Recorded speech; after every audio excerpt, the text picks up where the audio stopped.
but it was just that dad. You know what I mean? Yeah. Guys, this father-son therapy session, I don't need to be a part of it. You guys can figure this out on your own. You don't need me for this. Yeah, it can work against you. It can work for you. Five-time All-Star Marques Johnson. Alongside Marques Johnson. What's up, everybody? Hey, this is the Here District, captain of this vessel. And I got my first mate, my number one son, Kris Johnson. What up? Talk to me.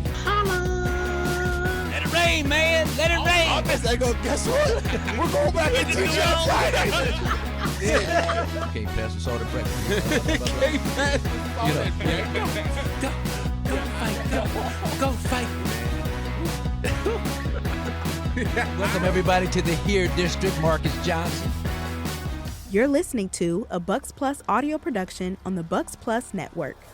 Your weekly pulse on the Milwaukee Bucks, straight from a Bucks legend. This is Here District with Marques Johnson, alongside his son and 1995 NCAA champion, Kris. Here's MJ. All right, welcome, everybody. It's the Here District on this fantastic voyage.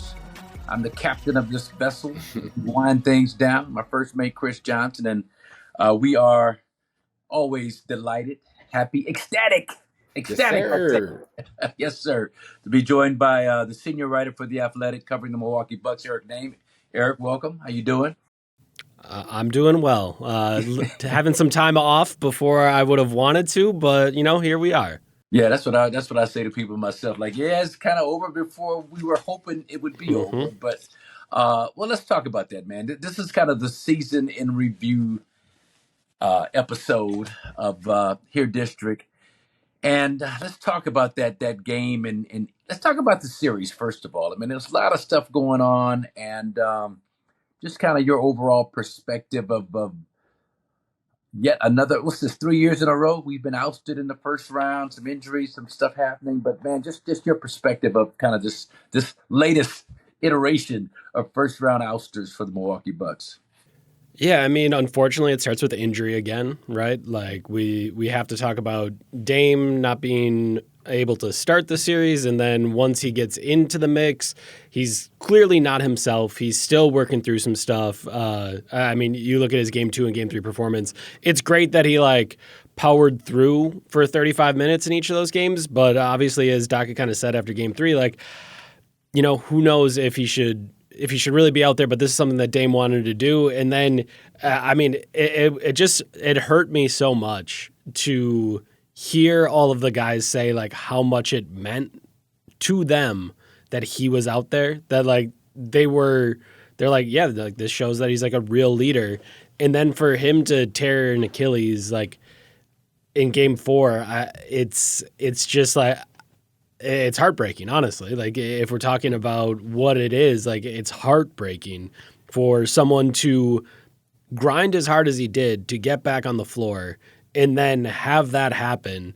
It's just obviously no one should ever tear their Achilles. That would be great, but for a guy like that to have it happen to him, I just thought was so sad. And then you get to a spot where it's Giannis trying to make it all happen himself. He almost pulled it off on a number of occasions. I thought he was obviously spectacular once again, but you just kind of look at the shortcomings of this team without Damian Lillard, right? There's not going to be the ball handlers that you trust. There's not going to be the decision makers that you trust at the end of games. And while Gary Trent Jr. put on an insane show from the three-point line, those end-of-game situations where you need to hold on to the ball, you need to get everyone organized, those are the moments where you miss a guy like Damian Lillard, because you know what happens if you have a 7-point lead and Damian Lillard's there? You give the ball to Damian Lillard, he gets fouled, and he makes 2 free throws every trip. That's the whole idea. He's supposed to be the closer, and when it doesn't happen like that, you have what happened in Game 5 and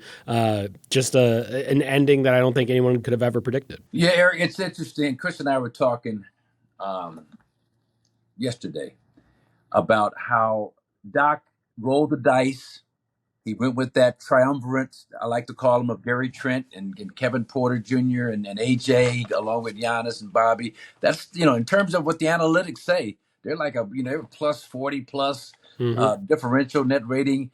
I mean, had been outstanding. And so I like the fact that Doc is just hey, I'm going to put the unit that's rating the best. I'm gonna put them out there, but at the same time, there's a difference between a top 75 player and a role player, and Sure. so while the numbers looked uber impressive with those guys out there, now all of a sudden it becomes, as my old coach John Killalay, an assistant coach with the Bucks back in the 70s and early 80s, nut cutting time. It's nut cutting time. Now when it becomes nut cutting time, and this is not to disparage the great play of those guys and what they did in that game. It was just fantastic to be a part of, to watch. But at the same time, they played 40 plus minutes. It's an overtime game. They're in unfamiliar terrain. This is like, this level of fatigue, pressure, intensity on the road, everything going. I mean, that's something that they have never felt before, the combination of all those elements. And it was just tough for them to close. And that's where, once again, you see the difference between guys who are used to those situations, who can embrace those big moments, who know what to do, hold on to the basketball, get fouled. It was a little bit of a jitteriness, that I saw down the stretch, that it wasn't shocking, wasn't surprising. You'd hope for a different outcome, but I don't know, Chris, I'm shocked. I'm surprised. Professional because 7. Whatever was left. 40 seconds. The passes that were thrown away, the tricking off of possessions, just playing loosey-goosey. I don't know what that was about. I have some questions. Eric, I asked you on Twitter about the last 2-minute report. It looked like guys were getting fouled. It was interesting that you had said that the last 2-minute report said marginal contact by Walker on AJ when he passed it out of bounds to Gary Trent. It's like, wait, so there was contact, but it was marginal. But anyway, neither here nor there. MJ, my point is, man, come on. These guys are pros. You don't think they should have closed that out?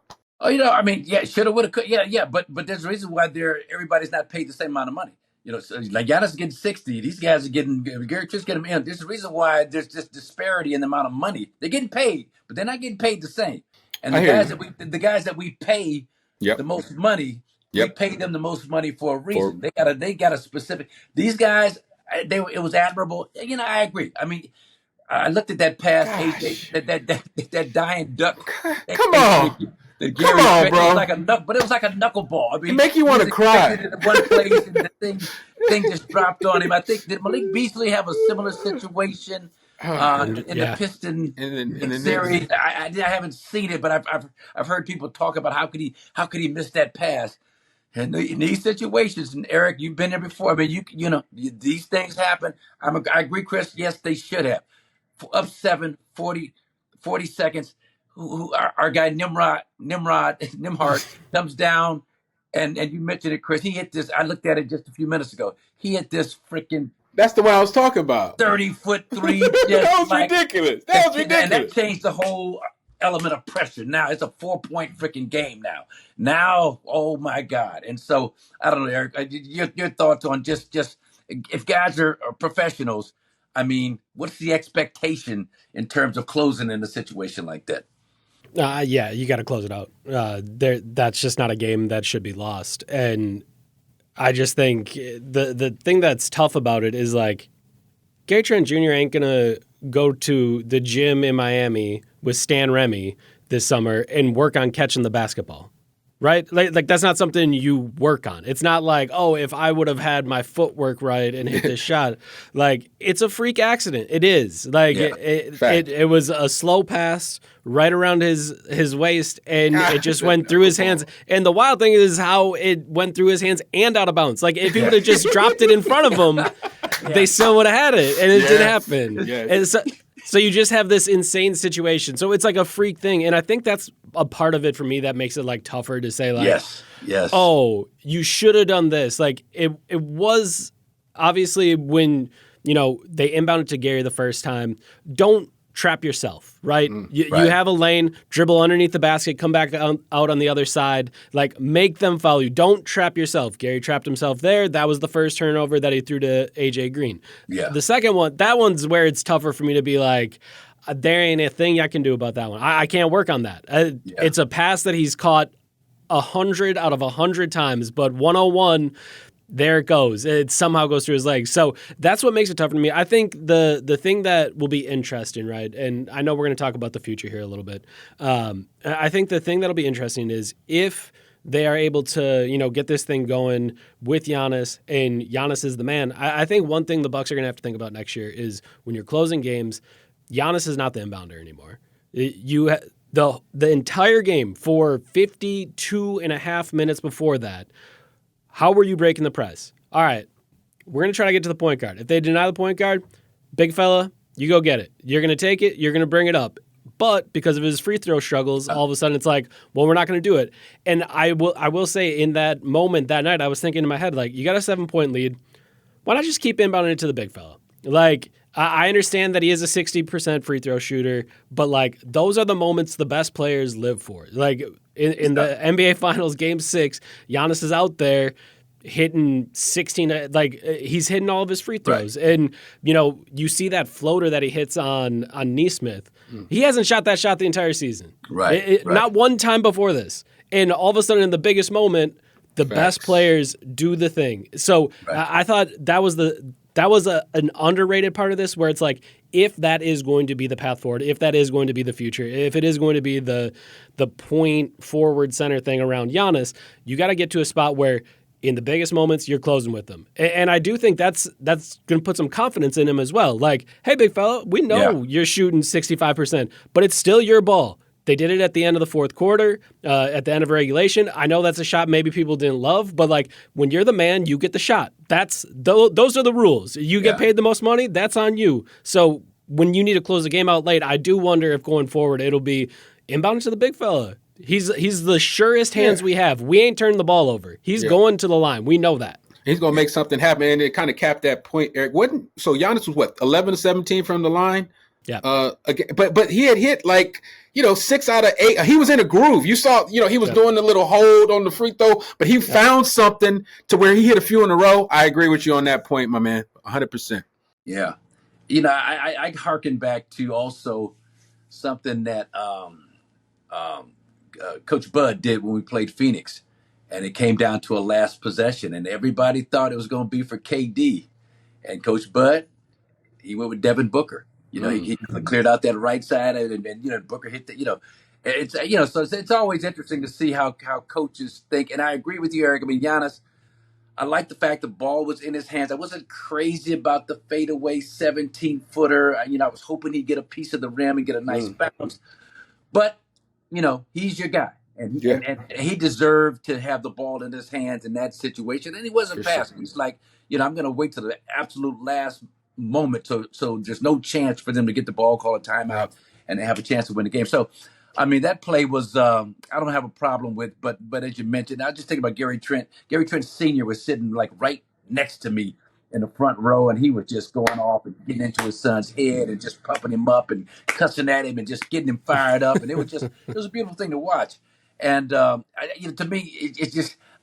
And this is trite and trivial and doesn't mean a hill of bills. I mean a hill of beans, But I don't know if the goggles. I don't know if the combination between the moment, the pressure, the goggles, and maybe some blind spot in the maybe there's the goggles, the blind spot where the ball, because that ball dropped like an old curve drop back in the day when we played Little League baseball. That thing just fell, and man, but like you said, to go through his hands, through his legs, right out of bounds, and the ball actually hit, I think, our broadcast table. I'm sitting there just right there like, oh, what the hell did I just see? So it was just a crazy, crazy moment. MJ, was Gary Trent Sr. At the game where Gary Trent hit the 9 threes? Was he there in his seat over there as well? Do you remember? I'm just wondering. I don't think he was. Okay. Yeah.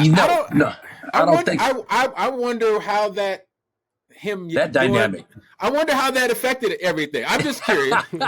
I'm just curious. The Shaq, because you saying he's going off. The Shaq of the Mac is an imposing figure. Yeah. And I don't know, man. I don't know. But that was interesting. But interesting byplay between the two. They were talking. Gary was talking. They were talking to each other. But it was just that dad. You know what I mean? Yeah. Guys. This father-son therapy session. I don't need to be a part of it. You guys can figure this out on your own. You don't need me for this. Yeah. It can work against you. It can work for you. And I don't think in any way, shape, or form the way Gary Trent Jr. I mean, how much money did he earn with that little? how much money did he earn and how much did he lose in the waning moments of that basketball game, Eric? I mean, do you think he's going to be a much sought after free agent right now? What's your take on that? There's a couple interesting things with Gary. He was fantastic in the series, right? Like he was signed to be the starting shooting guard. Yes. The Bucks kind of found their way through the season with him not at starting shooting guard, and then they found their way at the end. He was starting at shooting guard. He was doing the thing. He was showing that he was fearless. He was playing alongside Giannis. He's kind of doing the whole thing. So I thought for the series overall, Gary was, the Bucks' second best player. Probably. Yeah. Like, if we're talking about, I think it's 18 points per game for him in that series. And obviously, that's buoyed by two really big performances, but I thought he was solid throughout. So that's huge. But the middle class in the NBA, if we are to use last season as an example, doesn't really exist anymore. Like, you have the supermaxes, you have the guys that make 40, 50, 60 million, and then you have minimums. And, one of the things that Gary went into last offseason thinking was like, all right, I'm probably worth $15 million a year. And then it got to be July 3rd. It got to be July 7th. It got to be July 10th. And it was like, that money's not out here for me? Okay, well, I'll go to Milwaukee. Like, that's a good situation for me. And I think one of the underrated things about the Middleton trade is that how many avenues it opened. Like, the Bucks now have their full mid-level exception. So that's $14.1 million. Yeah. You can split that between multiple players. Yep. I would guess that the Bucks are going to find a way to keep Gary Trent using part of that. And in an ideal world, it's not just keeping Gary Trent. It's like, well, let's use that $14.1 million on Gary Trent, Kevin Porter Jr., and if we need to give Ryan Rollins a little bit more than the minimum to make sure that he wants to stick around. He is a restricted free agent, so they do have kind of his rights. But if they need to do that, you split that 14.1 up between those three guys. All of a sudden, you're looking at a point guard room that is 25-year-old Kevin Porter Jr., 23-year-old Ryan Rollins, 27-year-old Gary Trent Jr., and I think 25-year-old AJ Green. Those aren't like the super young prospects, but if we're talking about a young core around Giannis, in one summer, in 1 year, I've redone the room. Like, those are all my guards, and obviously I will still have Damian Lillard whenever he can get back from the Achilles. But those four, like, those are guys that showed their worth in the playoffs. I thought when you look at Gary and AJ, those two were unafraid of the moment. They were hitting the big shots. Doc was running sets for him in Game 5. I thought Rollins acquitted himself nicely in the first couple games that he actually did play. And then after a little bit of a rough start, I thought KPJ found his groove. Like, Scoot kind of found, all right, this is how it goes. I know he's going to want that mid-range, that midi back with up 4 at the end of regulation where he front rimmed it in the 2-man game with Giannis. I know he's going to want that one back. But I just thought he looked very comfortable and kind of figured out, like, all right, this is the pacing. This is how I work off the big fella. This is how I kind of make this work. And I think that's where, if we're talking about future stuff and things like that, Gary's going to get some money. Kevin Porter Jr. is going to get some money. Ryan Rollins is going to get some money. But I do think it's not so much money that the Milwaukee Bucks can't keep them around. And that's a big thing this summer. The Bucks also have the TPE and the BAE, right? So what can they do with the biannual exception or whatever exemption and the trade player exemption? Sure. What can they do? What type of players can they get along with keeping those guys in that young core?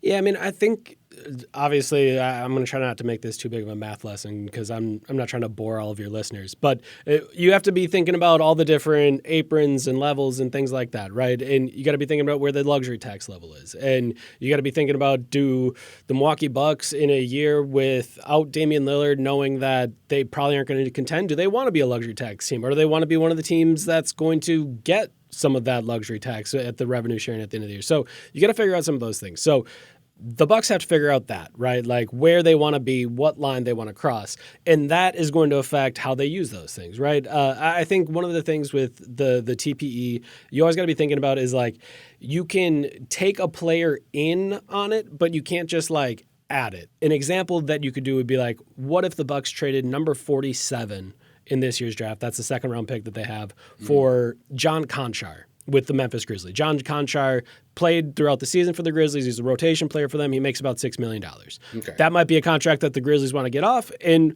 conversely, that could be a player, like, if you're just trying to stack rotation players and kind of get guys that can keep doing things and come off the bench and contribute, like, okay, maybe a John Conchar is someone that you can kind of pull in there. So that's kind of the stuff where it's like, I don't think you got a huge difference maker coming, but I don't know if this summer is going to be about huge difference makers. Like this summer might be about, we got to stack up as many young, quality, playoff proven or playoff ready contributors that can kind of surround Giannis, because we're gonna be doing something different here with Dame out for. And again, Dame's people are very excited, and like Dame is crazy, right? Like he works so hard. I think he's going to try to get back for the end of next season, but the reality is it's an Achilles injury. He's going to miss most of next season. Dame, is there any opportunity for the Bucks to get any type of like injured player exemption, or is there anything on that line? I mean, so the only way that you could do it is you'd have to declare him out for the entire season. And you're not going to do that because I do think you believe in Damian Lillard and his ability to come back, right? I think that's where it gets interesting is if we do the things that we've kind of talked about already, you get yourself into, a 44-win team, you're the 6th seed. All of a sudden, Damian Lillard comes back with 3 weeks left in the season. All of a sudden, you can talk yourself into, all right, big fella, you're going to play 36 minutes a night in the playoffs. The other 12 minutes, this is going to be a Dame-led unit. And that's all he's doing. He's not starting. We got to work him back slowly, and we don't know what Dame will look like. But all of a sudden, then you're like the dangerous lower seed that no one wants to play because you got this top 75 player that's coming back, and you don't totally know. But also, you figured out all this other stuff with Giannis at the point guard position or point forward or point center, whatever you want to call it. Well, let's speak hypothetically and say that, the Bucks, let's just say that they don't believe that Dame's going to be able to come back. They're going off his history. They're, it's just they're not rolling. They just take a hard line and they declare him out for the season. What type of player could you sign with that type of injury exemption? If that happened? I would have to look at it. I haven't looked at it all that seriously because I just don't think it's something that they're going to do. But I think it's about 14, 15 million that you would get. And that would just be like, you got to figure out how to use it in the same way that you would use like a mid-level exception.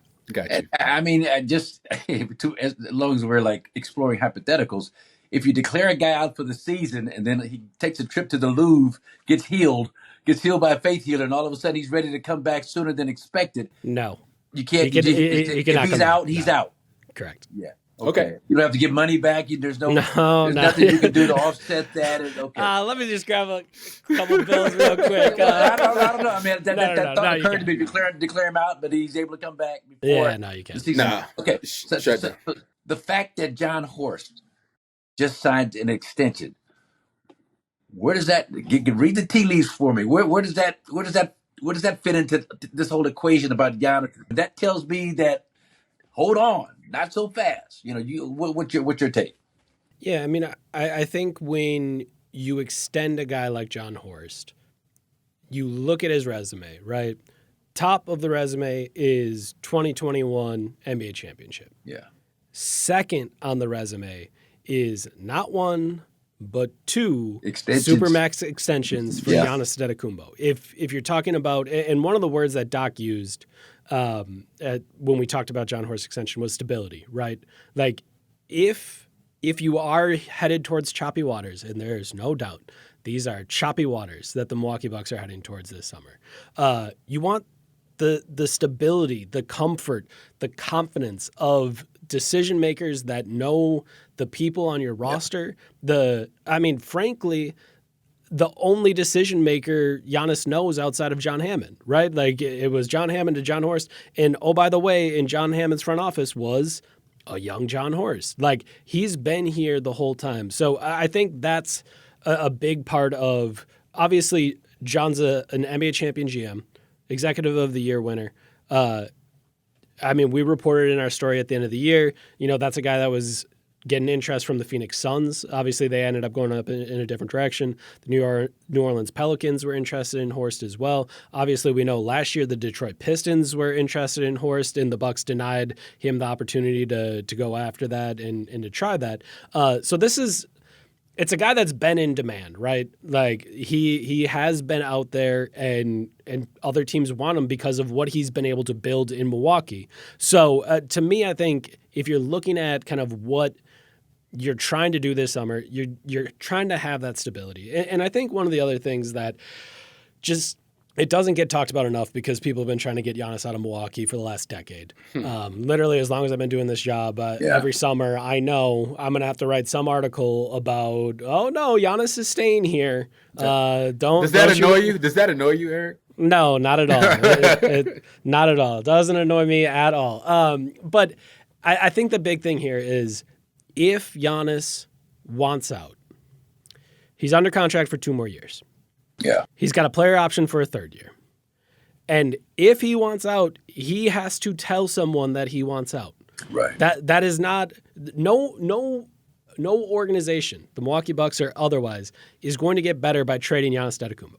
Period. Yeah. Fact, end it. That's it. Full stop. Mm-hmm. You are going to be worse if you trade Giannis Antetokounmpo. So that's not something any team is going to do willingly. It's just not. And then on top of it, you go through kind of what the Bucks look like right now.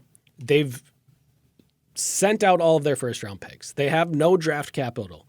If you are trying to rebuild, you know what's important? Draft capital, because you're going to be bad. You need your picks. You can't be handing out top 5 picks to the whole league because you decided that now's the time to trade Giannis, which, again, kind of gets us into the spot where, Giannis has to demand a trade out. He has never shown any willingness or desire to do so. The only thing that he's ever said is that, hey, I would like to contend. As long as I'm on the team, I'd like to be in championship contention. The Bucks have done that for 7 seasons, which is, I'm going to say, outside of Boston, the most any team has done. Every other team, there's a down year, there's a valley in somewhere. No matter what, there's ups and downs in a franchise. And the Milwaukee Bucks have been on the plateau for 7 straight seasons. So I think if you are the Bucks, obviously, you will hear Giannis out. He is the franchise cornerstone. He is everything to this city, this franchise, the whole thing. But you will also be thinking about, how do we build this going forward? What does next year look like? Can you think of a plan that serves? And obviously, I think you look at some of the other one-team stars. Is there a plan to get us through this, right? You look at you guys in LA, Kobe. There were down years for the Lakers. They're down years. And you know what they told Kobe? Hey, go out and lead the league in scoring. You take every shot you want. You're gonna be the highest scorer anyone's ever imagined. Go ahead, do it. This is going to be the gap year, though. We're not going to be very good. Go do that, and it'll be fine. Steph Curry in Golden State, you have down years before the comeback up. You have those moments, and you have to be able to lay out a vision that articulates that plan and convinces your star that, yes, even if this is a down year, which I do think – when you have Damian Lillard taking up 35% of your salary cap and unable to play, it's going to be the reality. That is going to be a down year next season. You do have to be able to convince your star, all right, we can concede this is going to be a down year, but here's the vision. And I think when we hear all of the talk about Giannis at point guard, Giannis at point center, point forward, whatever, that to me is an interesting vision. Because I will tell the big fella, hey, you got the ball all the time. Yeah. You're going to go out next year, and you're going to have 34 points, 12 rebounds, 8 assists, and you're going to shoot 60% from the field like you always do. And you know what? You know who won an MVP like that? Nikola Jokic. He dragged the Denver Nuggets to the 6th seed. We gave him all the credit in the world for all this amazing stuff that he's doing without another All-Star, without another this, without another that. You know what? We're not going to have those things next year. Those players aren't going to be on your roster. So you're going to have to do it. And you know what? We're going to go get you your 3rd MVP. And that's going to be this gap year. And maybe Dame comes back at the end and we make a run. But if you let us do this, all those young guys that I was talking about previously, they get the reps. They get to figure out how to do this. And then all of a sudden you have, 5, 6, 7 guys all younger than Giannis, right? Giannis will be, age 31 season next year. All those guys are probably 5 to 7 years younger than Giannis. All of a sudden, there's the young core, and it's not just that you're going to keep all those guys. Maybe some of those guys play well enough that at the end of the year, you package some of them up and you go get another star, or you find some cap space. Like to me, that has to be the vision for the Bucks, and you need someone in the front office that can articulate a vision that has the trust of your superstar. And I think when you're talking about Jon Horst, that is a big part of this vision. Is you got to have a vision forward and a guy that he trusts laying it out to him. And Jon Horst would be. I don't think there's a better candidate on the entire planet, because he's been through all of these things with Giannis before. In terms of the young players, I mean, Tyler Smith and Ryan Rollins, Chris Livingston, Jericho Sims in the mix. He's a young player, but that answer is even more obvious just based on how well he did in the role that he was brought in to perform. But any of these guys you see being guys that are, or is it still too early to tell, or how much rope do they have to prove themselves that they're going to be worthy of NBA level contracts, extensions, or whatever it is you're trying to do? What I saw out of Ryan Rollins in that series was enough for me to think that there is something there. Like, you look at game one, I thought they were trying to figure out what happens when we don't have Dame kind of stuff. Mm-hmm. And it was, all right, you can't be afraid of taking shots and you can't be afraid of going to the rim. And immediately in that game, Rollins whips off the dribble handoff with Giannis, gets all the way to the rim, lays it up nice and easy. When he's got the catch and shoot later, he hits it. And Rollins was a great three-point shooter throughout this entire season. It's a limited sample size, I understand. But, I mean, MJ, I know you're out at games and watching guys. Like, I remember watching him with Donovan Hamm and just being like, this dude doesn't miss. Like, I do think, like, I understand it's a small sample size, but I do think he's a 40% three-point shooter. I think he's that talented from three. To me, that gets me excited, because it isn't just that, he can shoot a little bit. It's that when he needs to, he can get downhill. And then defensively, I think it's a thing that helps him when he goes to the rim. He's got those 6'9" arms, and he pokes balls away. He gets into like offensive players and he bothers them. And that's not always the case. Like, you can show token pressure, but nobody feels you. You feel Ryan Rollins when he's out there. Like, he will be able to get his hands on the dribble. He's going to turn you a couple times when he's pressing all 94. He's in passing lanes. Like, I just think you put that together, and that's like a promising young player, especially when obviously the Bucks are going to be desperate for help at point guard. But if we're talking about young, it doesn't get a whole lot younger on the roster than Ryan Rollins. Previously, A.J. Johnson would have been quite a bit younger, but Ryan Rollins now is 22 years old. Oof. And he's been in the league for 3 years. Like, this is a situation where it's not just like we drafted a 22-year-old and we got to figure this out. No. He's been in the league. He's done his time. He's figured some things out. And I personally thought in that playoff series, it was like, okay, I think Ryan is a guy that you want to invest in, and a guy that can actually be a piece moving forward. And as you mentioned, MJ, like, Jericho's a little bit older. He's 26. But I do think there is a skill set there that will be interesting if you're going down this path, right? Like, if your pathway is we're going to be a switchier defense and that's going to be what we do, Jericho Sims can do some switching. And I think what's a little bit underrated, I was really impressed with his rim running. It's a hard skill to do when you don't get the ball. And right. I think Jericho Sims might have scored 6 points the whole series. But that didn't stop him from every time he set a screen, it's broke a straight line right at the rim. And that tag man, if he doesn't come over and tag, I'm getting a dunk. And then all of a sudden, the one game that they do win, it's Jericho Sims rim running, skip pass over the top. Oh, that's an AJ Green 3. Oh, it's a Gary Trent 3. Oh, we're on to the next action. And I came away really impressed with that. And again, it's an important thing when you don't have the ball skills, you don't have the ability to shoot that other players might have. If you're going to be a big man that can't shoot in the modern NBA, you better be able to rim run. And I thought that was a real skill that I wasn't really sure. I didn't know Jericho Sims well enough. He hadn't played enough for me to know about his feel, like how he could do that. And I thought by the end it was like, okay, he could do that as well. So again, he's not as young as Rollins. Rollins is the one I would be more excited about because he's 22. Sims is 26, but we can kind of see where that goes. Flipping over to the vets, Eric, what do you think's? I know Bobby has a player option, if I'm correct. Brook is his contract. What do you think is going to happen on that front with those kind of guys? Pat, PC.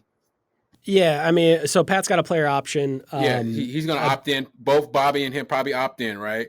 100% or? I think it's tough with Bobby. I think he's a proven enough commodity around the league that I would guess he's going to make the Bucks sweat it out a little bit. And to be clear, the Bucks can still sign him even if he does not opt in, right? Like they're still going to have his rights, and those rights will be based on his previous contract. So they can still pay him a good amount of money. But this is where the previous talk about a luxury tax and what line you want to be over, all of that comes in. So the Bucks will have to figure that out. But I think you'll see Pat opt in, and then I think it gets really interesting with Brook and Bobby. I think Bobby's not in a position where he's taking any discounts. That's just not the time he is in his career. I'm not going to say this is his last big payday, but it's up there. And this is I think a contract where he's got to hit it, right? Like he's got to get some money, probably get some years. Like all of that to me kind of has to happen for him this time. Brook, on the other hand, it's going to be really interesting. I think it's always tough for me. I think when you get so familiar with a player, you see their weaknesses more. And I think Bucks fans have gotten to a spot where it's like, Brook's lost a step because they know they saw him in 2019 and 2020 and 2021 when he was in Defensive Player of the Year conversations. They saw that version, so they know he's slower. But the one thing that I was taken back by throughout this season was, obviously MJ sees me make my way around the court pregame, talk to different people. One thing that I was really taken by was how much people around the league were still interested in Brook Lopez. That it was, that could work here. Like that, I mean, just think about that Lakers series, right? If the Lakers have Brook Lopez, and again, I don't know how much money it would be, but he's in a 2-man game with Luka Doncic. He's putting 2 arms up against Rudy Gobert. I don't think Rudy Gobert is going to have 20 and 20. That's just my opinion. Maybe I'm wrong there, but I don't think he's going to. So you have a team like that. The Houston Rockets have always coveted Brook Lopez. He almost signed there 2 summers ago before this last contract. So while I don't think the number's as big as it is right now, like Brook was making $25 million this year, that's not the market. Mm-hmm. I don't think it's a veteran minimum. And I think that's where you're going to have to talk to Brook Lopez, and you're going to have to ask him kind of what he's here for. How many more years do you want to do this? Do you want to learn a new team? Do you want to learn a new system? But also in that same vein, you might need to have a conversation that it's like, hey, we can keep you as a starter, but you're only going to play 20 minutes a night. And Bobby's going to take more of that. He's younger. He's got the legs. Like you're going to have to. These aren't easy conversations, to be clear, because you're talking to a player about his mortality, right? Mm-hmm. And nobody wants to talk about that. I can do this forever, right? 50, yeah, I'll walk up and down the floor, shoot a couple 35-footers. Don't worry about me. I'll be fine. But these are tough conversations, and it's a veteran being honest about what they want as well. So Brook is notoriously very quiet. He doesn't really like to talk about contracts and things like that. He's never done that. So I do think you're gonna watch his agent kind of see what the market looks like, and then once we get to June 31st at 6 p.m. or whatever it is, June 30th, I don't know. Does it have 31 days? I don't know. I don't think it does. It has 30.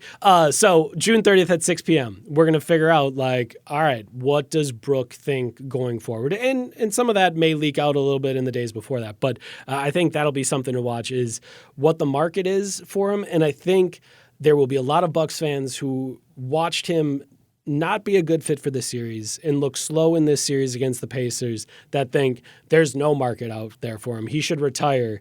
And there's a lot of teams around the league that see 38% three-point shooting, rim protection, and think, we can find 20 minutes for that. Like, whether it's off the bench, starting, whatever, like, that is valuable. We will find a place for it. Yeah. Absolutely. Final question from me, Eric. You mentioned that June 30th date. What is, if something's got to be done, will it be done quickly or will it drag out for a while? And what's your perspective on that? Giannis going to have a meeting with the Bucks and ownership and, kind of all their decision makers. And as they kind of wrote in that story, like that's normal, right? Like the Bucks do that every year, and it's typically not a situation where it's like the day after the season. It's going to be a little bit later.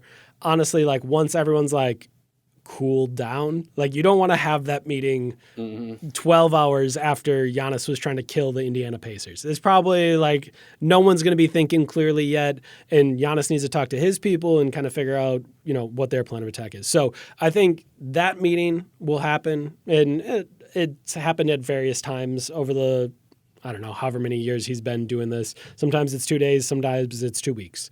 They'll have that meeting, and I think in that meeting, that's when you start to have the conversation like, what do you want? Do you feel good about this vision?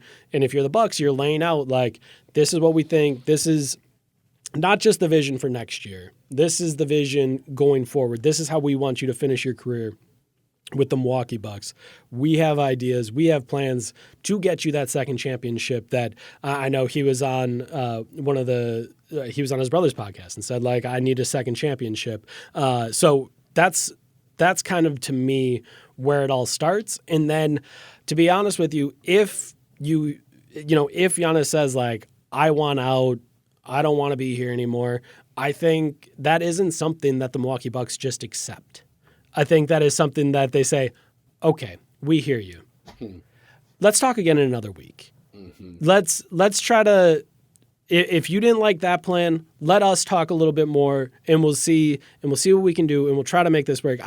To me, this is maybe the biggest decision that the ownership group will ever be faced with. If Giannis says he wants out, I'm not sure that he will. Giannis is all of the things that he says he is. He is loyal. He is someone that truly believes in Milwaukee, in this city. He's the guy that brought a championship here for the first time in 50 years. Yeah, there's a lot of confidence in that man.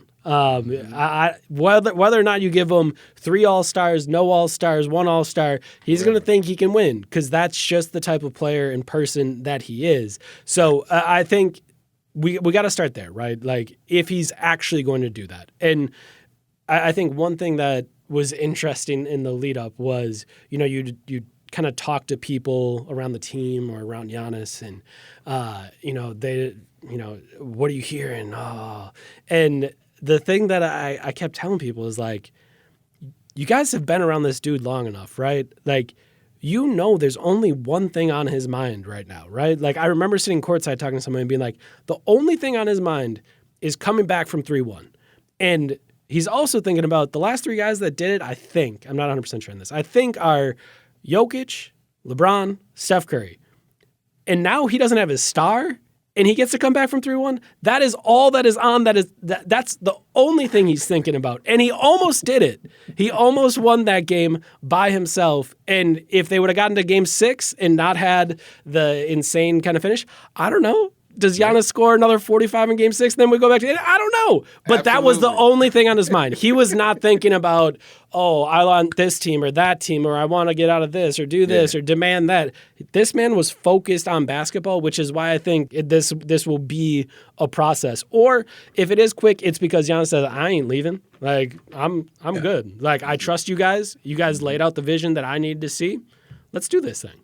That's what makes it all fun, man, to see how it all shakes out, And so this is May. So, I guess over the next 60 days or so, we'll have a pretty clear vision of kind of what the Bucks will look like come fall. But that's what makes it fun, man. Eric Nehm, we thank you for coming by to here, District, man. It's been great. And do you have an off season, bro, or what? I mean, do you get a chance to? Yeah, what you gonna do in this off season? Marques, I just talked to the NBA about getting a credential for the NBA Combine. I didn't think I was going to go to the Combine. That's on May 11th, so, I'll go to the Combine. You got an NBA draft coming up. Maybe I'll stop by a playoff game or two to work on some other features. The offseason's a ways away yet. Once I get to August, then we can think about offseason, but we got some work to do yet. So the short answer is no. Well, we appreciate you taking the time to come by and join us, man. Thank you so much. It's been a pleasure. Of course. Thanks for having me. All right. Eric Nehm, senior writer for The Athletic, covers the Milwaukee Bucks. We'll be right back with Here District right after this. All right, Here District. I'm the captain of this vessel. Got my first mate, Kris Johnson, and we want to thank Eric Nehm, the senior writer for The Athletic. Man, Eric laid it out, man. Man, Eric was in his bag, bro. Period. In his bag. I just read an article in his bag. I mean, just breaking stuff down, man. Yeah, he broke it down. I saw Austin Rivers talking about how players need to be watching more film than being in their bag. What does that mean? I had no idea. I guess he meant trying to work on their tricks and game. No, work on less tricks, less tween, and more film, cross, and more film, and more basketball plays in motion in basketball. Cutting, off the ball movement, that's what Austin's talking about. Yeah. But that terminology just kind of it's just amazing how it just evolves, the bag thing now. But anyway, thank Eric Nehm. It's just going to be so fascinating, Kris, to watch this Giannis situation, how it develops, what he's going to, his mindset, and this is me, my gut feeling, just having watched him since he was 20 years old, coming in here 10 years ago with this organization. There's something about Milwaukee that is so closely associated with him and who he is as a human being. A great role model in terms of father and family man and husband, and such a solid member of the Milwaukee community. So Buck fans, whatever happens with him, you always want the best for a guy like that who's given so much of himself to this community. Yeah, man, I think it boils down to just, how appreciative Giannis is of the Bucks organization originally for drafting him, getting him over here. Remember that initial thing when Senator had to sign off on his parents getting over here? There were some things that went on that were life-changing. Right. And so that type, and if you watch Giannis's documentary, they kind of go over some of that, and it really resonated with me. That part of it really resonates. So he is down for Milwaukee. Okay, He is a Buck for life, and I don't think another championship is enough for him to leave the Dairy State, bro. I just don't think so. I just don't think he'll ever leave. I don't think he's the kind of guy who spent 20 years, Kobe Bryant. He loves it. I mean, when you're that cracking, when you were Giannis in Milwaukee, bro, why the hell would you ever leave? Well, and I go back to a story that Dave Dean, who runs the G League operation, he's one of the assistant general managers with the Milwaukee Bucks, great guy. But he's the guy that taught Giannis how to drive when Giannis was 18, 19 years old, first got into Milwaukee in a little Toyota Corolla. He told me this 6'10" guy just almost crashing on 2 or 3 occasions, almost running into fences and running off roads and stuff. But just to think about that and where he's come from, where he is now, as we talk about the connection. Jon Horst was here when he first got here. I mean, it's just, yeah. So we'll see. I mean, And last thing on that, to me, Giannis is a Kobe guy, and I think that Kobe spending 20 years with the same franchise. I think that type of stuff, it means something to Giannis, and so he doesn't want to just have the LeBron career. I think he's more along the lines of the Mamba mentality, and he's gonna lock in and return and finish his career as a Buck. Period. Yeah, and that's interesting that you say that. I mean, because. And what he's accomplished. Did Kobe won an MVP? Kobe win one or maybe one. Okay, Giannis, he's upped him by one. He's got the 2 MVPs. He's got the championship. Kobe won 4 or 5 championships with the Lakers. Five. 1, 2, 3, 4. But my point was that there was a point in time when Kobe. I remember I was in LA. I was doing studio shows because the Clippers. Clippers, Chicago. I mean, there was scuttlebutt at that time was like he was going to be a Clipper. Kobe wanted to dip. Kobe wanted out. Let's just be real, MJ. He wanted the hell out of LA. Everything I'd heard from my inside sources with the Clippers, he's coming to the Clippers. And at the very final moment, Kobe's like, nah, I'm going to stay a Laker. I'm going to be a Laker for life. This is who I am. And I think Giannis is, as you mentioned, he's going to get to that similar point. So now this kind of segues right into our next segment here, kind of our favorite moments this season. And so there were a lot of great on-court moments that I love, but one of my favorites actually happened during the playoffs. And this was something that I observed in the dining room. Wasn't really a hall. It was more of a room at the hotel, great hotel in Indianapolis. But our president, Peter Fagan, who has a great relationship with Giannis, he's walking around the dining hall, Chris, and he's got a tattoo on his neck of Dame Lillard going to his prom in Oakland in high school. It's a picture of Dame Lillard. It's not. It's obviously a temporary tattoo. It's not like Peter. What's up with the Dame Lillard in the tuxedo going to the prom tattoo?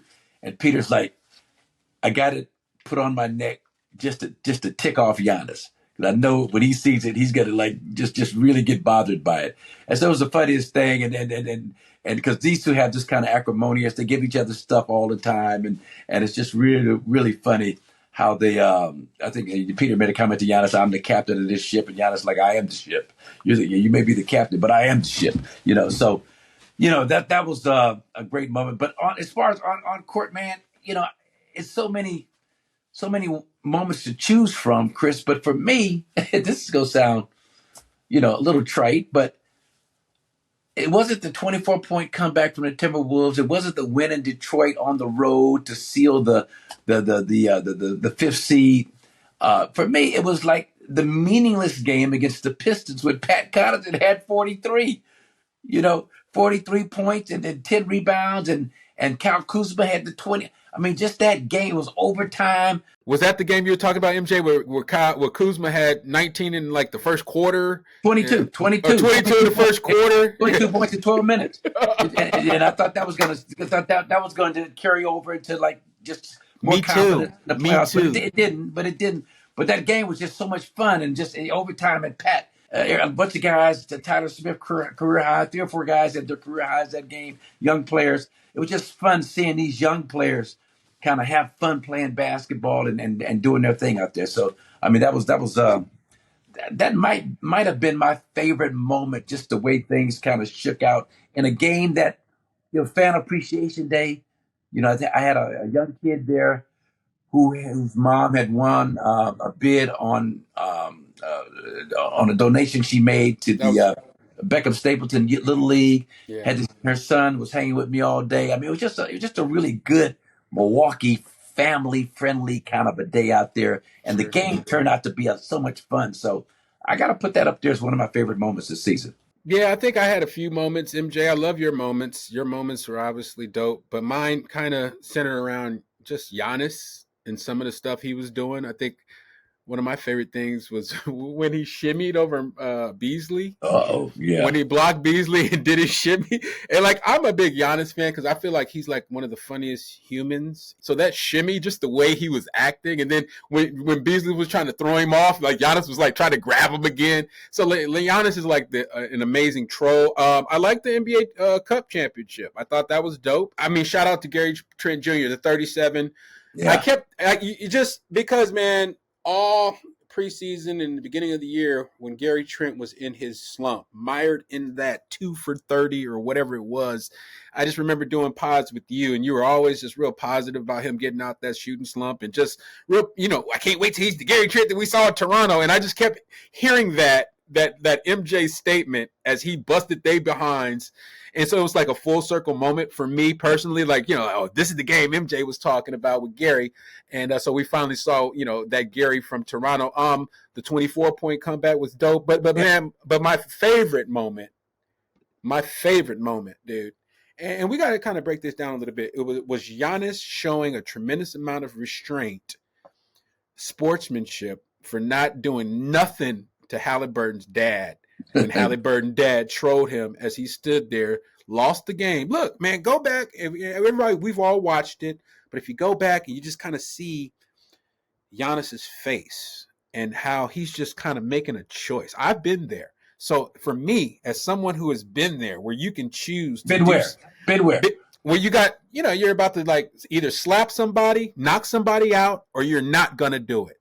Right. And so for me, you see Giannis kind of processing that, thinking to himself with his hands, trying to figure everything out. But what he showed was a tremendous amount of restraint, and he was a great example in that moment for de-escalating, not making it another Malice in the Palace type of situation, which it could have easily been with somebody else who was a little bit off, right? Somebody else might have done something, slapped him, and now Halliburton got, it is like a big thing. Man, Giannis really set a tremendous example. Now, when he grabbing Matherin's head and doing all this other stuff, I'm not going to comment on.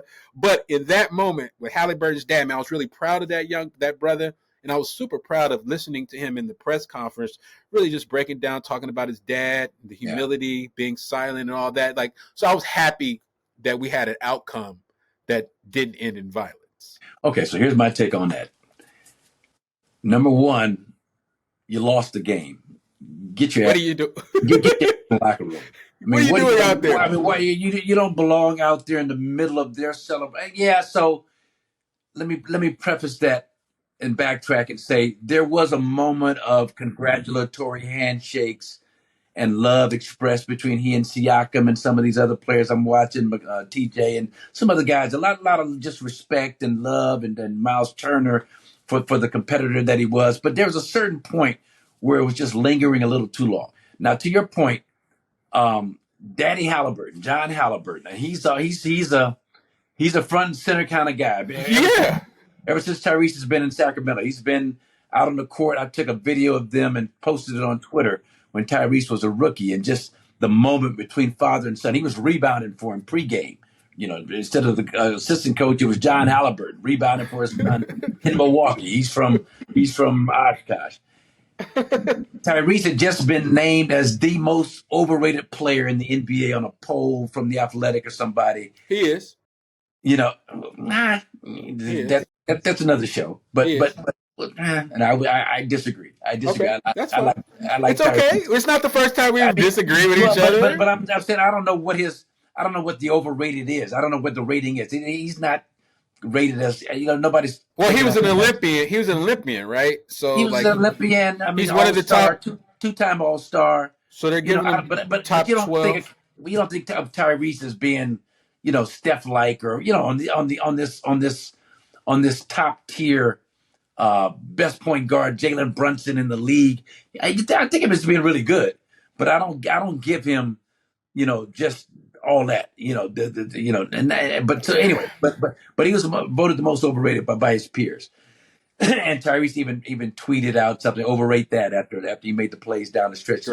Great. So my point is that so as a father, I remember with you, we went down to Compton when you were slightly thick and not, as cut up as you are now, and we're playing in Compton in the Slam and Jam, and the guy that runs that, Izzy Washington, got Tayshaun Prince and Tommy Prince's brother and all these Ricky Price, all these inner city kids down in Compton. You're coming from Montclair Prep, a private school out in the valley, and, and playing out there.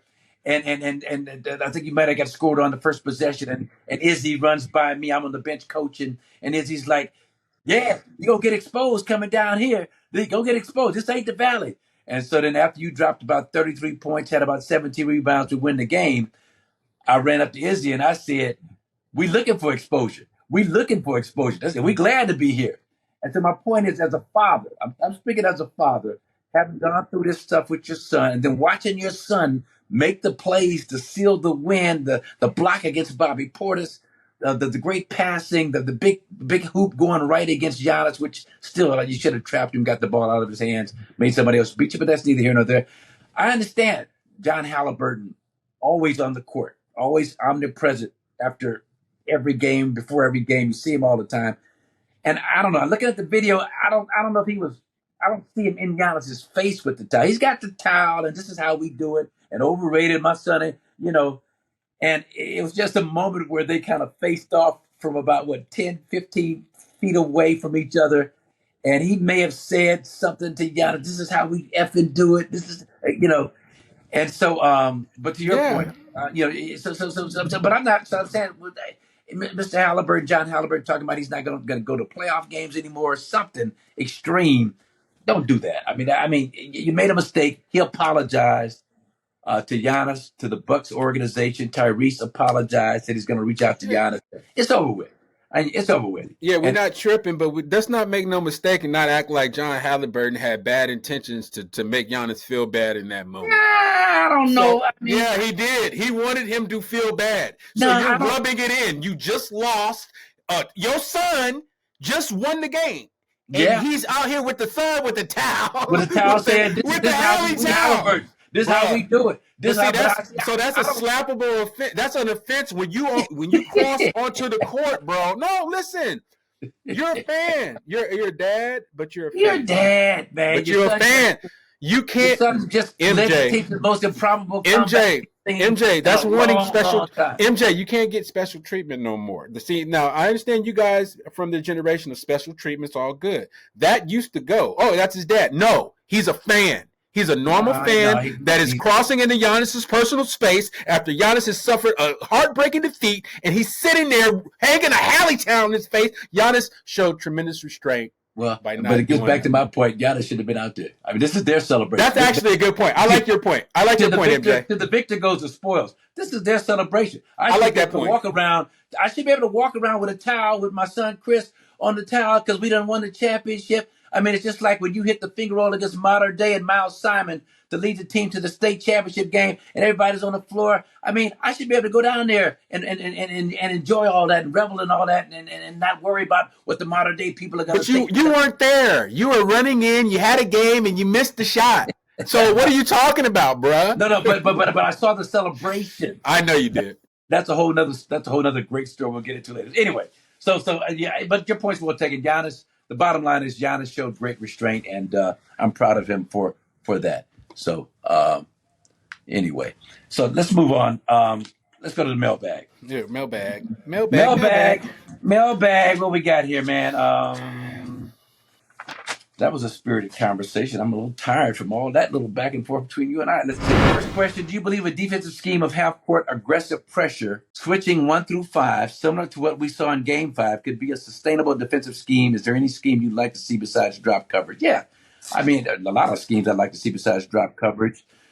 Teams are too good against drop coverage. Players are too good. I mean, the NBA is always a cat and mouse game.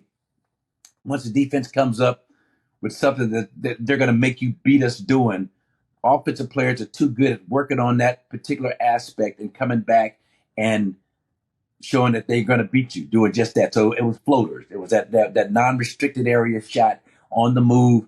And now there's only a few guys, Kyrie, a few guys that can, James Harden, that can really hurt you. Trey Young can really hurt you from that ball screen floater type position. Now, too many guys can do it. Everybody got it in their bag. The guards from Cleveland, Mitchell and Garland, especially Brunson. I mean, everybody's got it in their bag. And so get away from that. I'd like to see up to touch where the center's going to aggressively show at times, even trap the basketball, just be a little bit more creative. But drop is still cool.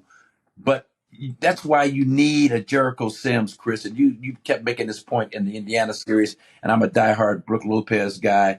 Been knowing him since he was 3 years old. So I'm always going to root for him. Me too. But to your point, I mean, the drop coverage and him switching wasn't sustainable. So now you need a guy that like a Jericho who's got the foot speed. He can guard 1-5, who's able to keep TJ McConnell in front of him.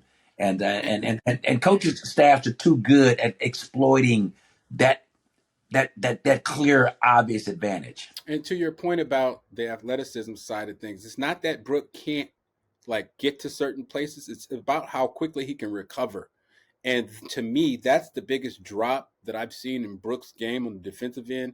It's just the recovering to shooters, the recovery zone. Once you scramble and get into recovery zone on the NBA level, Brook with his 7'6" wingspan was able to get to guys, shooters, close the space, present obstructions in vision, and then he's not doing it to the same level. And so now, as we talked about, what do you do? But anyway. All right, T. Tracy 24, we thank you for that. Moving on. So who were the 5 toughest players to guard? This is from Bucks Realm. And Bucks Realm hit us? Yeah, give him an answer. Which players of your era's game would have translated best today? So 5, it's tough to say 5 toughest. I mean, so for me, Bernard King was so good in the post because he just worked really hard to get open. I mean, he'd fight you at elbow. I mean, it was a battle just trying to keep him out of the post up position, and then he had that quick turnaround. Had a series of good counter moves down low. Okay, he was tough. I'm gonna just name a couple of guys. Let me throw some out. Let me throw one out. Well, Adrian Dominic, Danley. Okay, go ahead. AD was tough. AD was Okay. tough. Good, tough post-up player. But the guy that gave me a hard time, the hardest time, was James Worthy. Worthy. You know, I mean, James was 6'9", just as quick as I was. Had the little Worthy catch, look this direction, quick spin that way. Could step out and knock down a 15-footer. But his size, he was cat quick. I mean, this dude, Chris. And then another guy, I often joke about how he forced me to from the small forward spot to two guard was Larry Nance, senior. Dang. He's 6'10", small forward. So you didn't mess with them big, long, Well, tall. I'm 6'6", 6'6" and a half. Barely. 6'5" 3/4. 6'6" and a half on a good day, you know. And I got to go get 6'10" Larry Nance, 6'9" James Worthy. So those guys were headache. Doc was not that difficult to guard. Larry Bird was not that difficult to guard. What about Michael? I never really the Michael we played. Because I seen some highlights of you in there, and he's dunking and he's finishing. Nah, well, so you on the floor? No, Derek. You on the floor? You was on the floor. I'd guarded Orlando Woolridge, and he was. And then Derek Smith matched up against Mike. Funny story: we played the Lakers. I convinced Derek that he should guard James Worthy, and I guarded Magic. I guarded Magic. You know, and Derek was happy because he didn't want to pick up Magic. But just the fact that you guys were calling out, figuring out who you were guarding, you get Worthy. Derek Smith was like 6'6", big old hands, 25. He was 6'6", and me and Norm Nixon used to joke about this. He was 6'6", but he had the body of a guy 6'10". Size 16 shoe. Hoganville Jordan talk with his old body. Rest in peace. I got Worthy, but he matched up against Michael, and they had a classic battle. You people out there, Google. I remember. I was there. MJ 20 when he had 30, and my MJ had 30. Michael had 33, 35. Derek had 30. I mean, Derek had this dunk and transition. I remember it. Kind of up and under. I mean, oh my God! And so that was a matchup that was really, really, really fun to watch. And so yes. So and then which players of your era's game would have translated best today? See, and that these kind of questions, it's a whole lot of them. You know, a whole lot of us would have, because we would have had the benefit of the training, of the nutrition, the shoes. It's funny. People always talk about how we had to play in pro model shell toe Adidas, but if I played today, I would wear those same shoes out on the floor. Really? You know? Yeah. If I not in the NBA, I'm saying if I went out and played some 3-on-3 or 5-on-5, I'm much more comfortable in the light old school shoes. I was one of the first guys to be in the top 10 Adidas club, right? I was part of that top 10. Me and Rick Barry, Kermit Washington, Billy Knight, some other guys. And I couldn't wear those shoes because they were too cumbersome with the padding and all the extras they had on them. And so even though I was signed to top 10, I actually wore the pro model shell toes when I played. So anyway, let's move along here. Jay Simborski. Do you think there's a big differential between players in your playing years versus today's players? A big differential between players. What's he saying, Chris? What's? Yeah, is there a big difference between guys that played in your era versus guys that are playing in this era? A big difference. I mean, quality of talent. Who's better? Who's better? Like that's what he's getting at. It's not exactly that, but it's like that. It's like that type of stuff. Well, today's players are, I think, specialty skills. I'm just thinking about the ball handling stuff that they're able to do. The game has evolved. Let me put it that way. But in terms of again, I go back to the previous question too. With that same level of development, if I worked on the same skill package that these guys that Anthony Edwards is working on, I mean, Giannis got on me one day. I was walking into the practice facility going to get some snacks or something, and he was working on his game with a couple of people, had his agent there. And as I walked by, he was like, old school. I looked up your stats, and you were a terrible three-point shooter. You shot 17% from the three-point line. I was like, yeah, well, let me tell you something, young fella. Probably 70% of my three-point attempts were desperation heaves, in the shot clock, in the quarter. You know, I said, if I worked on my three-point shot as much as you do, I'd shoot 40%, 38 at the minimum easily today. And you look at Larry Bird, his first 5 years, probably shot 23, 24%. You look at Junior Bridgman, the late great JB, one of the all-time greatest shooters I've ever seen, probably shot maybe 28% as a 3-point because we didn't shoot them. The emphasis, Chris, in those days was getting closer to the basket, not shooting farther away. That didn't make any sense to us. Why shoot these long shots when you can get into that mid range and knock down 60, 70% of those, as opposed to trying to, so the value of the 3-point line that came into play in the NBA in 1979 Yeah. didn't really become a thing until 10 years later. You look at the numbers that the teams were shooting and individual players were shooting each year. And so, but I think our skill level in terms of athletic, I had a 40-inch standing vert. That Yeah. translates, that translates to any era. I had a soft touch around the basket. I could finish with either hand. I had Hey, a and y'all mid-range jumper I never missed. But Go ahead. look, here's the big thing. Y'all grew up in the culture of smoking, so you could like smoke and puff. You guys were inhaling secondhand smoke everywhere y'all went. Yeah. Think about it. If y'all smoking too, y'all smoking too. But they banned you you could smoke on airplanes. Y'all had ashtrays in cars. Like it was like a whole nother type of culture y'all grew up in. For me, so my point is this: ashtrays in cars. Yeah, you don't got ashtrays no more in cars, No. man. Yeah. No, we taking ashtrays. Okay, yeah. Look. Here's the other thing. Here's the other thing. In public buildings, so there's like you could smoke in the building you was like playing at, or you was like walking at, or you walk out. So it's a lot different, MJ. You guys had to go through a lot more. You guys were doing crazy stuff as far as transportation and walking and biking and then the last thing, and this the capper on it. It's the culture of like load management. So playing less. So these guys are able to preserve their bodies. They have a different kind of mentality. Even when I was playing, right, UCLA as a freshman, my mentality when I got a stress fracture in the exhibition season wasn't to redshirt. It was to try to work like Dame's going to try to do and come back during the season because, hey, I can't let my team down. Right. Where this crew in this in contemporary basketball society, you're too valuable. Now you're way too valuable to be doing that type of stuff, man. We got to shut you down. That's why my question to Eric about what the Bucks might do with Dame. That's why I wanted to know because I don't know that they're not going to I mean, I know Dame wants to come back. Try and shut him down for the year. Yeah, analytics because the quants is as my man Nate Jones calls them. Who's Dame's business guy, but he calls them the quantitative analytics guys, right? They're going to be like, hey, wait a minute, Dame, you had blood clots, you had an injury last year. So it's like, does it make sense to rush this back? Right. Just to play the last month of the season and then hurt yourself again because you played that 37 minutes, 32 minutes, and then something else happens. That's a fantastic point.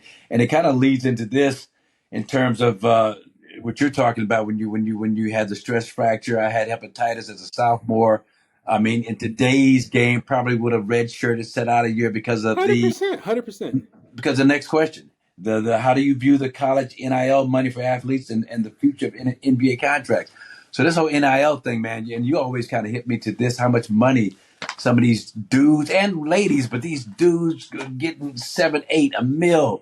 To play one season of college basketball is just absolutely mind-boggling to me. For the record, the guy that supposedly got the $6 million, AJ DeBoncha, headed to BYU, who apparently has one of the biggest bags in all of college sports. You got $6 million for a season? For a season, one season. They allegedly. Now he said it's not, and they've come out and said it, but the number that they threw around for him was $6 million. You got a guy named PJ Haggerty right now, guys transferring out of the University of Memphis, whose asking price is $4 million. The Trojans just signed a guard out of Maryland, and this is my man. I think Matt Hollander had reported this. They signed him for $3 million. For 1 year. For 1 year, 1 year, bro.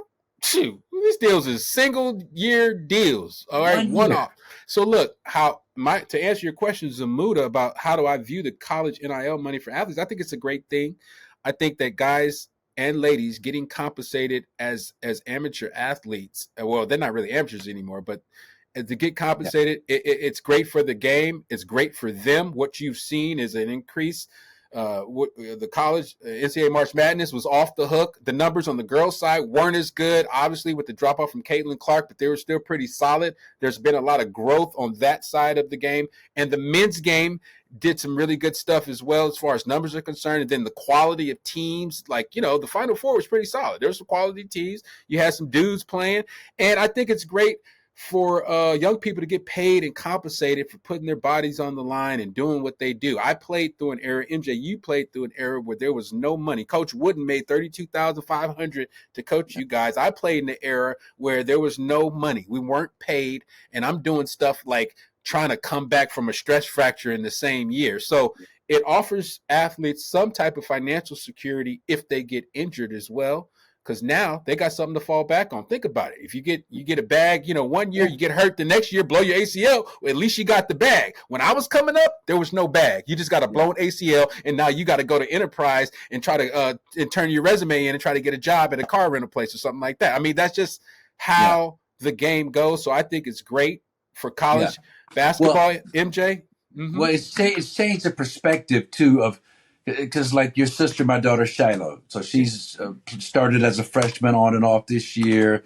Toward the end of the season, had some sporadic playing time, and now with all this NIL stuff, I mean, it's no more rah rah. We're just gonna stay here, and if the prospects don't improve in terms of being able to show her full potential, it's time to look to go someplace else, and not because of NIL money, but it's when you think about her being able to get a D1 scholarship, get some NIL money from not even the upper tier D1, but a solid D1 player, Cal or somebody like that, that's paying $100,000, $200,000 a year. I'm just throwing numbers out there. But when you think about that kind of money being available, that affects how you look at your high school career, the coaching that you're getting, your development. Are you reaching your potential? It throws a whole different perspective into the whole. It's no longer, okay, we'll just bite the bullet and stay here and just benefit from this great education she's getting at this private school. No. I want to see you playing. I want to see you fulfilling your potential. And if you fulfill your potential at 6'1", as a 15-year-old freshman, you're going to be a D1 major recruit by the time you're a senior, and whatever benefits that holds for you. And so it changes that perspective. Absolutely. And to your point about this, MJ, I just wrote extensively on the matter in regards to UCLA women's basketball having 6 players transfer out of the program this spring. My point was, these aren't the 90s where we got to sit behind 3 and 4 All-Americans, dudes that's going to the league just because we want to be a part of something special. That ain't what's up no more. Okay, and you saw it with those ladies. All 6 had an opportunity to come back and run it back to go to another Final Four. They made it to the Final Four this year. They said, please, we are out. London Jones. With the SC. Because guess what? MJ, you got to understand, and this is now we're going a little long with it, and I'm going to keep it short. But these coaches are operating like NBA GMs now, right? They have salary caps, so they have max people, max slots. So for your top 3 players on your team are going to get the biggest bag. You might, and I don't know what UCLA is working with, but if you don't have enough money to pay somebody to sit on the bench and play behind somebody, somebody else got some money to pay them, Michigan, Indiana, North Carolina, to come in and play. And so that's there's options, I guess is what I'm trying to say. There's options for Shiloh. There's options for a lot of women in women's basketball and on the men's side. But even in high school, you don't have to sit and just go through the rigmarole just because, the coach feels like it. You can go and explore your options and maximize your brand value in other places. Yeah, and to that point, final point is that, and it's opened up a whole nother kind of industry because one of the executives, advanced scout type of guys in Milwaukee with the Bucks, Ronald Dupree, he's going back to GM as their general manager. David Mintzberg, who was one of our assistant general managers when I first got here, he's working with Eric Musselman at USC, kind of advised and consulting on how to spend that money and which players to give that money.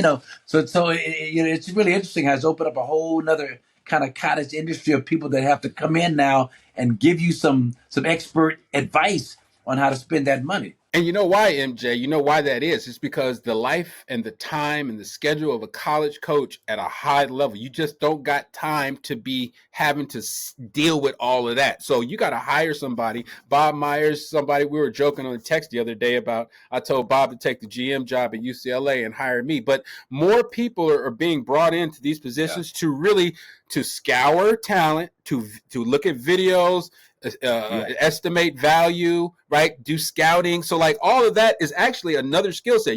When you're a college coach, you got to worry about these teams. You got to worry about Big Ten basketball, baby. Okay. And development and guys getting better and then recruiting high school guys. So now you have an extra element, MJ, with the transfer portal. So it's a very interesting time. Very interesting time to be a baller. I think we've given Zumoda more than she asked for. I hope we answered that question, Zumoda. Thanks for the questions. Thanks for being a part of the mailbag. You open up a whole can of worms here. Anyway, all right, man. Great episode. And as always, even though the season is over, we're not over. No, we're not.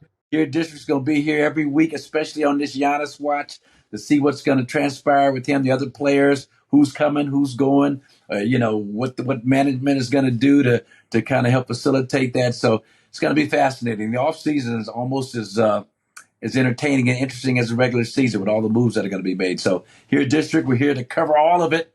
And you can help support us by doing what, Kris? You can subscribe on to the official Milwaukee Bucks YouTube channel. You can find us there. We're on Spotify, Apple. But if you go to the Bucks YouTube channel, look under playlist Bucks Audio, I believe, or podcast as the actual tab now that they have on the YouTube page. Okay. But Spotify, Apple, lock in with us on Twitter. I'm at Point Forward Pro. He's at Old School 888. Yeah, and we'll be in our bag. So, all right, here, District. We're out of here. Peace. This has been a Bucks Plus audio production.